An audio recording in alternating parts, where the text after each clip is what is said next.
नमस्कार. आज आपण बनवणार आहोत एक आठवणीतली रेसिपी जी आज या फास्ट फूडच्या जमान्यामध्ये कुठेतरी लोप पावत चाललेली आहे.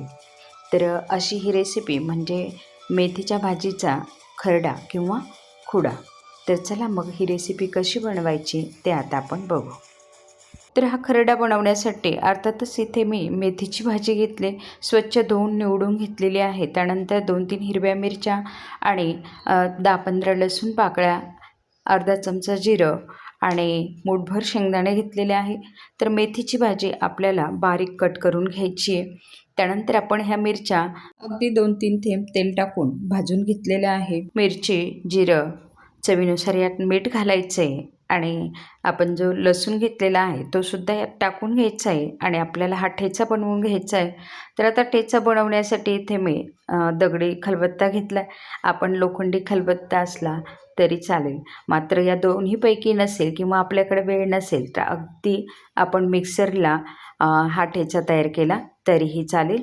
त्यानंतर आपण यात बारीक कट केलेली मेथी घालून घ्यायची. साधारण एक मोठी वाटीभर मेथी आहे. मेथी बारीक कट करून घेतल्यामुळे आपल्याला ती ठेचून घ्यायला सोपी जाते. आता पूर्वीच्या काळामध्ये शेतामध्ये दुपारच्या जेवणासाठी शेतातलीच मिरची, मेथी किंवा इतर कुठलीही पालेभाजी असेल तर ती घेतल्या जायची आणि जवळ असलेल्या विळ्या खुरप्याने ती बारीक कट करून हाताने कुस्करून किंवा असेल तर दगडाच्या साहाय्याने ती ठेचून आणि दुपारच्या जेवणात ती खाल्ली जायची.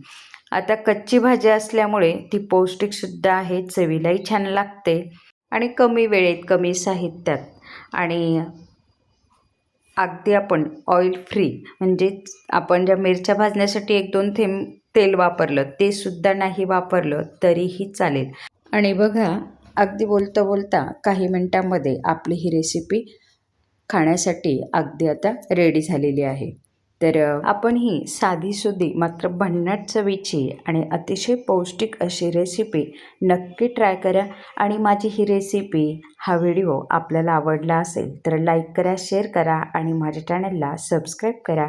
थँक्यू.